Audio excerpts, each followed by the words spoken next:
அனைவருக்கும் வணக்கம். என்னுடைய பெயர் ரவி ஸ்ரீனிவாசன். மக்களே, இப்போ நம்ம 2026 தமிழ்நாடும் சரி புதுச்சேரியும் சரி சட்டமன்ற தேர்தலை வெற்றிகரமாக நடத்தி முடித்திருக்கிறோம். வாக்குப்பதிவு 85%, பெரிய வரலாறு காணாத ஒரு சாதனை படைத்திருக்கிறோம். மே மாதம் 4ஆம் தேதி 2026 முடிவுக்கு அப்புறம் நமக்கு ஒரு புதிய அடுத்த 5 வருடத்திற்கு நம்மை ஆட்சி செய்யக்கூடிய ஒரு புதிய கவர்மெண்ட் நம்மக்கிட்ட வருது, நமக்கு கிடைக்க போகுது. இப்போது அந்த புதிய கவர்மெண்ட்டில் நமக்கு என்னென்ன கிடைக்கும் அப்படின்னு நம்ம ஆராய்ச்சி பண்ணி பார்த்தாக்கா ஒரு மண்ணும் கிடைக்காது நண்பர்களே. காரணம் என்னன்னாக்கா, நடந்து முடிந்தது ஒரு வியாபாரம். பணம் படைத்தவர்களுக்கும் எதிர்காலத்தில் பணம் சம்பாதிக்கலாம் என்று நினைப்பவர்களுக்கும் அந்த வியாபாரிகளுக்கும் மக்களுக்கும் ஓட்டுக்கு பணம் கொடுத்து நடந்த வியாபாரம். இதை நான் ஏன் சொல்கிறேன்னாக்கா, புள்ளி விவரங்கள் பல செய்திகள் சொல்லுது. தமிழ்நாட்டில் 4,87,00,000 பேரும், பாண்டிச்சேரியில் சுமார் 8,50,000 பேரும் ஓட்டு போட்டிருக்காங்க.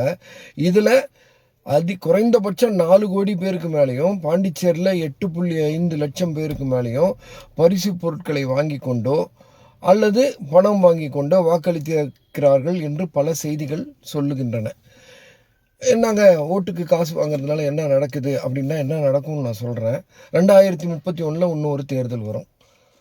அந்த தேர்தல் அப்போது தமிழ்நாட்டுடைய கடன் 15 லட்சம் கோடியாக மாறி இருக்கும். அதுக்கு நடுவில் சொத்து வரி ஏறி இருக்கும், கரண்ட்டு பில் ஏறி இருக்கும், பெட்ரோல் டீசல் விலை ஏறி இருக்கும், வேலையில்லா திண்டாட்டம் அதிகமாக இருக்கும், டாஸ்மார்க் சேல்ஸ் இதை விட பெட்டராக இருக்கும், கொலை கொள்ளை கற்பழிப்பு எல்லாம் இருக்கும். இப்போ ஜெயிச்சவங்க எல்லாமே அடுத்த தேர்தலில் அதிக சொத்தை பதிவு செய்து இன்னும் கொஞ்சம் பணக்காரங்களாக மாறி இருப்பாங்க. இதுதான் நடக்க போகுது. இதை தவிர வேறு என்ன நடக்க போகுது? இப்போ நாம் என்ன எதிர்பார்க்குறோன்னாக்கா, நாம் ஒரு முள்ளு செடியை விதைச்சிட்டோம். இப்போது அதுலேருந்து நம்ம என்ன எதிர்பார்க்குறோம்? ரோஜா. அந்த ரோஜாவில் தேன், அது தேனீக்கள் தேன் எடுத்து அந்த தேன் நம்மக்கிட்ட வரும்னு எதிர்பார்க்குறோம். நண்பர்களை, இது நடக்க போகிறதில்ல. இப்போது நீங்கள் கேட்கலாம், என்ன இது நம்மளா காரணம், அவங்க கொடுக்குறாங்க அதனால் வாங்குறேன்றாங்க. நண்பர்களே, முதல் காரணம் மக்கள் தான். நான் என்ன காரணம்னு சொல்கிறேங்களே, மக்கள் தான் இதுக்கு முக்கியமான காரணம். இதனால நம்ம பணம் வாங்கிட்டு ஓட்டு போடுறதுனால என்னென்ன முக்கியமான தீங்கு ஒன்று நடக்குது. என்னன்னாக்கா, முதலீடு பண்ணவன் வியாபாரம், நான் சொல்லிட்டேன். வியாபாரம் பண்ணவன் என்ன பண்ணுவான்? மக்கள்லாம் அவங்களுக்கு இல்லை. 10 கோடியோ பாண்டிச்சேரியில், 40 கோடி தமிழ்நாட்டில் போட்டிருந்தாங்கனாக்கா, அதை எப்படி ஒரு 5 மடங்கு ஆக்குறது, 4 மடங்கு ஆக்குறது தான் அவங்களுடைய நோக்கம். மக்கள்லாம் அவங்களுக்கு எங்கே தெரிய போகிறாங்க. ஆனால் நாம் என்ன தப்பு பண்ணியிருக்கோம்னாக்கா, உண்மையாகவே இந்த நாட்டுக்கு நல்லது செய்யலாம் அப்படின்னு ஒரு உதாரணத்துக்கு சொல்கிறேன். இன்றைக்கி பெருந்தலைவர் காமராஜர், அண்ணாதுரை, அப்துல் கலாம் அல்லது சிங்கப்பூரை சிறப்பான ஒரு வல்லரசாக மாற்றினார் பாருங்க. லீ குவான் யூ போன்ற அறிவுள்ளவர்கள் யாராவது இந்த எலெக்ஷனில் நின்று இருந்தாங்கன்னா அவங்களுக்கு டெபாசிட் கூட கிடைக்காது. ஸோ நல்லவங்களும் நேர்மையானவர்களும் ஜெயிக்கிறதுக்கு ஒரு விழுக்காடு வாய்ப்பு கூட இல்லாமல் நம்ம அடைச்சிட்டோம். முள்ளு செடிகளுக்கு தண்ணி ஊற்றிருக்கோம். இதுக்கு மேலே நமக்கு குத்துதே, கொடையுதே, வலிக்குதேன்னு சொன்னால் என்ன நடக்க போகுது? சரி, இப்போது 1947 சுதந்திரம் கிடைச்சது. அப்புறம் தேர்தல் நடக்குது. 15 16 தேர்தலாக நம்ம ஓட்டு போட்டுட்ருக்கோம். ஒழுங்காக ஓட்டு நம்ம போட்டிருந்தா என்ன நடந்திருக்கும்னு ஒரு சின்ன ஒரு கணக்கு நான் சொல்கிறேன். 1971 வரைக்கும் நம்ம விட்டுடுவோம். ஏன்னா அது வரைக்கும் பெருந்தலைவர் காமராஜர் உயிரோடு இருந்தார். அது வரைக்கும் ஊழல் இல்லைன்னு வச்சிடும். இடைப்பட்ட இந்த 56 வருஷத்தில் நான் ஒரு ரிவர்ஸ் கேல்குலேஷன் சொல்லுவாங்க, அதை நான் பண்ணுறேன். என்னன்னாக்கா பாருங்கள், 1971 தமிழ்நாட்டுடைய பட்ஜெட், ஏன்னா பாண்டிச்சேரியும் சொல்லலாம், பட் தமிழ்நாட்டுடைய பட்ஜெட்டு 3275 கோடின்னு வச்சுக்கோங்க. அதில் ஒரு 70% 80% சம்பளம், அப்புறம் அந்த டைமில் கொடுத்த இலவசங்கள் மற்றும் கடன் வாங்கியிருந்தால் கடனுக்கு வட்டி, இது தவிர்க்க முடியாத அரசாங்கத்தை நடத்துவதற்கான செலவுன்னு நம்ம வச்சுப்போம் பட்ஜெட்டில். நான் சொல்கிறேன், போக 3275 கோடி போச்சுனாக்கா அதில் 2620 கோடி 80% விட்டுருவோம். அது செலவுக்கு. மீதி 20% 650 கோடி. அந்த 650 கோடியில் 10% மட்டும்தான் ஊழல் பண்ணுறாங்க. 20% இப்போ பண்ணுறாங்க. 30% 40% வரைக்கும் கூட ஊழல் பண்ணுறாங்க. அதாவது பிடபிள்யூடி ரோடு போகிறது, இதுக்கெல்லாம் அவைலபிளாக இருக்கிற பணம் ஒரு 650 கோடி. இதுக்கு மேலே கடை வாங்கி பண்ணுறாங்க. அதை நம்ம சேர்த்திக்க வேணாம். அப்படி பார்த்தாக்கா மீதி இருக்கிற 70 கோடியில் மட்டும் மிச்சம் பண்ணியிருந்தாங்க, இந்த கவர்மெண்ட் மிச்சம் பண்ணியிருந்தாங்கன்னா, இதை வந்து நல்லபடியாக உபயோகப்படுத்துறது வேற. மிச்சம் பண்ணியிருந்தாங்கன்னாக்கா அந்த 70 கோடி ரூபாயை ஒன்றும் இல்லைங்க பேங்க்கில் போட்டு வச்சாங்க. ஏன் இப்படி வச்சுக்கலாமே? அன்னைக்கு 1971 ஒரு பவுன் தங்கம் 160 ரூபா. ஸோ அந்த 70 கோடி ரூபாய்க்கு இவங்க தங்கம் வாங்கி ஒரு இடத்துல சேமித்து வச்சுட்டாங்கன்னு வச்சுக்கோங்களேன். அன்னைக்கு வந்து ஒரு 38 டன் 38,000 கிலோ வாங்கியிருக்கலாம். ஸோ இப்படியே ஒரு வருஷமும் பட்ஜெட்லேருந்து தவிர்க்க முடியாத செலவுகளை விட்டுருங்க. அதுக்கப்புறம் மீதி வந்து இந்த பிடபிள்யூடி வளர்ச்சிக்காக அதில் தானே கொள்ளையடிக்க முடியும். அந்த செலவுகளில் வர்ற செலவுகளில் 20%, 10லேருந்து 20% போட்டி எல்லா வருஷத்துக்கும் கேல்குலேட் பண்ணேன் நான். கேல்குலேட் பண்ணி பிடிஎஃப்ல நீங்களும் சாட்ஜிபிடியில் கேட்டால் எல்லாம் வருது. எல்லாத்தையும் கேல்குலேட் பண்ணிங்கனாக்கா இன்னைக்கு தமிழ்நாட்டில் 2026ஆம் ஆண்டு இந்த 10% லஞ்ச பணத்தை மட்டும் இல்லாமல் தனியாக வச்சிருந்தாங்கனாக்கா இன்னைக்கு 2 லட்சம் கிலோ 2.25 லட்சம் கிலோ தங்கம் நம்மக்கிட்ட இருக்கணும் தமிழ்நாட்டில். இன்னைக்கு ஒரு கிராம் 15,000 ரூபாய். அப்படி கணக்கு பார்த்தீங்கன்னாக்கா இன்னைக்கு தமிழ்நாட்டில் 30 லட்சம் கோடி ரூபாய் நம்மக்கிட்ட பணம் இருக்கணும். ஆனால் மாறா இப்போ என்ன இருக்குது? 10 லட்சம் கோடி ரூபாய் கடன் இருக்குது இல்லைங்களா? அண்ணாமலை படத்தில் ராதா ரவி சொல்லுவார், கூட்டி கழிச்சு பாரு எல்லாம் சரியாக வரும். நண்பர்களே, இந்த 30 லட்சம் கோடி ரூபாயையும் அரசியல்வாதிகள் இருக்கிறாங்களே, எத்தனை வருஷம் ஆட்சி பண்ண அரசியல்வாதிகளுடைய பர்சனல் சொத்து, அப்புறம் அவங்களுக்கு உதவி பண்ண தொழிலதிபர்களோட சொத்தை சேர்த்து பாருங்க. 30 லட்சம் கோடி ரூபாய் மக்களுக்கு வர வேண்டிய பணம் கூட்டி கழிச்சு பாருங்க, எல்லாம் சரியா இருக்கும். போய் சேர வேண்டிய இடத்துக்கு அது சேர்ந்துருக்கு. இப்போ அந்த பணம் நம்மக்கிட்ட இருந்தால், மோடி சொன்னார் இல்லையா, ஒருத்தருக்கும் 15 லட்சம் கொடுக்க முடியலனாலும் 10 லட்சம் ரூபாய் ஒருத்தருக்கும் கொடுக்கலாம். நண்பர்களே, இந்த 10 லட்சம் 30 லட்சம் கோடி ரூபாய் நமக்கு இருந்திருந்தா இப்போ நம்ம ஒரு வருஷமும் நம்ம வாங்கி வச்சிருக்கிற 10 லட்சம் கோடி ரூபாய்க்கு கிட்டத்தட்ட 70,000 கோடி வந்து நம்ம வந்து வட்டி கட்டுறோம். வட்டி பணம் போச்சா?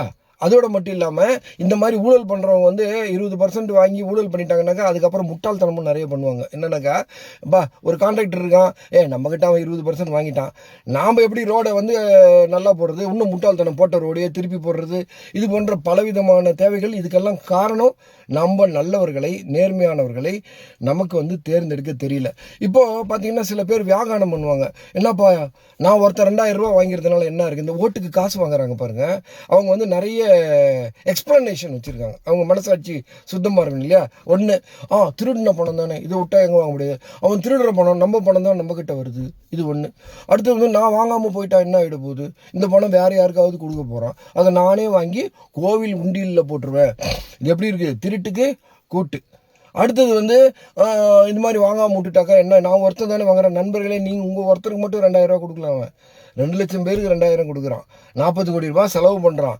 அத்தனையும் சேர்த்து அவன் அது எப்படி 100 கோடி 150 கோடி ஆகணும்னு பார்க்குறான். இது புரிஞ்சுக்கிறது இல்லை நம்ம. இது 30 லட்சம் கோடி ரூபாய் ப்ளஸ் இப்போ இருக்கிற தமிழ்நாடு. வளர்ச்சி என்ன? வளர்ச்சியே இல்லையா? ரோடெல்லாம் போடலையானாக்கா போட்டிருக்காங்க சார். இப்போது ஒரு வீட்டில் ஒரு குழந்தை பிறக்கும்போது ஒரு 1.5 அடி இருக்குது. ஒரு 4-5 வருஷம் கழித்து பார்த்தா அது ஒரு 3 அடி 2 அடி 3 அடி இருக்கும். அது கூட தான் வளர்ச்சி. நம்ம மக்கள்லாம் நம்ம கஷ்டப்படுறோங்க. எவ்வளவோ சுமையை நம்ம மேலே சுமத்தினாலும் வந்து நடந்துக்கிட்டு தான் இருக்குது. 2031 ஒரு எலெக்ஷன் நான் முன்ன சொன்னேன் இல்லைங்களா? அப்போ என்ன ஆயிருக்கும்னாக்கா 17 லட்சம் கோடி சொத்து வரி எல்லாமே விலை ஏறியிருக்கும். அதை நம்ம அனுபவிச்சு தான் ஆகணும். ஏன்னா தப்பு பண்ணவங்க நாம். சரி, ஓட்டுக்கு பணம் வாங்காமல் இருக்கிறது. இன்னொரு கேள்வி கேட்பாங்க, என்னன்னாக்கா, நாங்கள் நல்லவங்களுக்கு ஓட்டு போடுறோம், நல்லவங்க யாரு காட்டுங்கன்னாக்கா, இது ஒரு அயோக்கியத்தனமான ஒரு வாதம். நல்லவங்களே இருக்கிறாங்க, அவங்கெல்லாம் ஒதுங்கி இருக்கிறாங்க. அடுத்த எலெக்ஷனுக்கு நீங்கள் ஒன்று பண்ணுங்கள். நான் ஒன்றும் உங்களை வந்து சுப்பிரமணிய சிவா மாதிரி நான் இது நாட்டுக்காக உழைக்க சொல்ல, கப்பலோட்டிய தமிழன் வாவு சிதம்பரம் மாதிரி தன்னுடைய சொந்த சொத்தை எல்லாம் இழந்து நாட்டுக்காக சேவை சொல்லன்னு சொல்ல.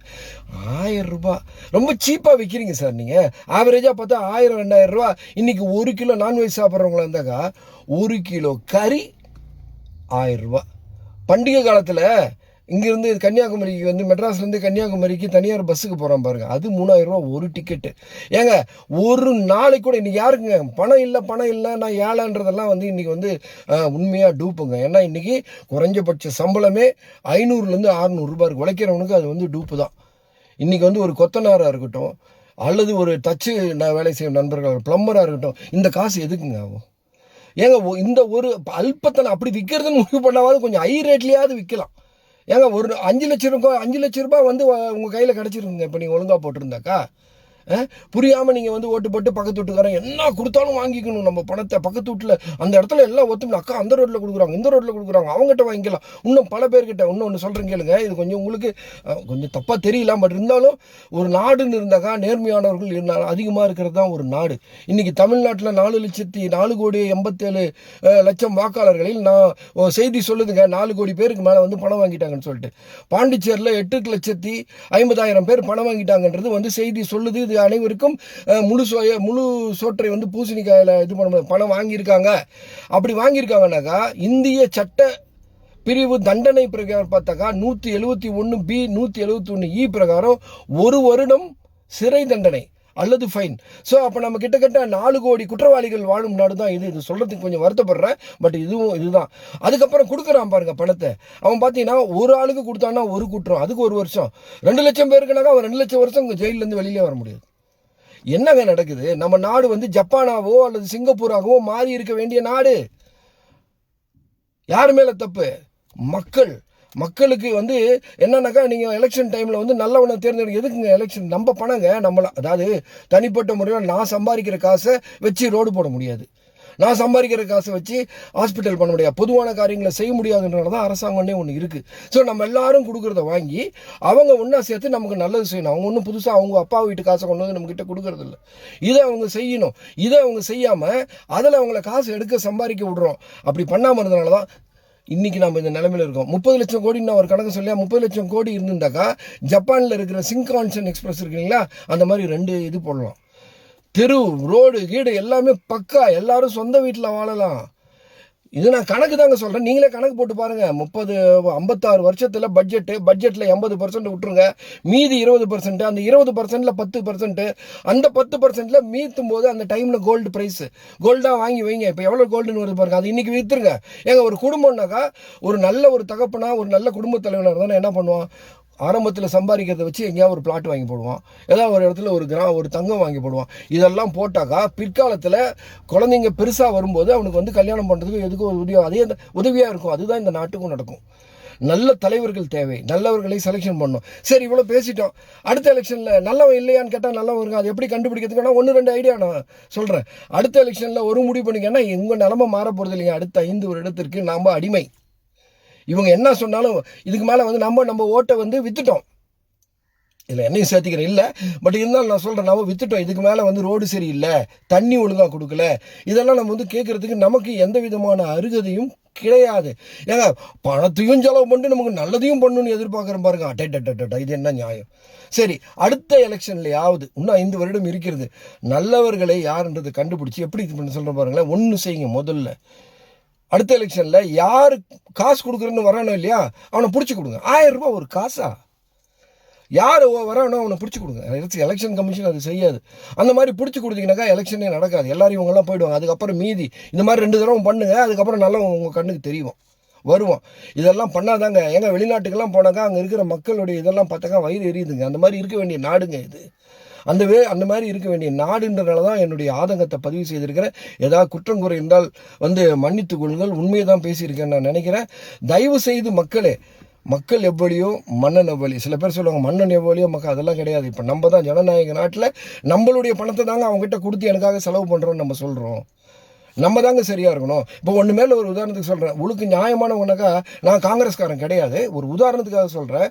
80களில் ஒன்றுமே இல்லை, ஒரே ஒரு துறை ஐடி துறையில் இந்தியாவில் சில பேர் வந்து நல்ல ஒரு முதலீடு செஞ்சாங்க.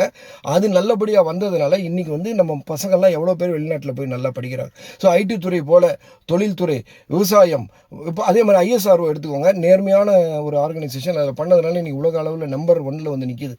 சார், உலக நாடுகளில் பல நாடுகளுக்கு போயிட்டு வந்தவன்றனால சொல்கிறேன், இந்தியர்கள் போல உழைப்பாளிகளும் நல்ல ஒரு இதுக்குள்ளவங்க யாரும் கிடையாது. நல்ல உழைப்பாளிகள், அறிவு திறமை கொண்டவர்கள். நமக்கெல்லாம் வந்து நல்ல பாரம்பரியம் இருக்குது.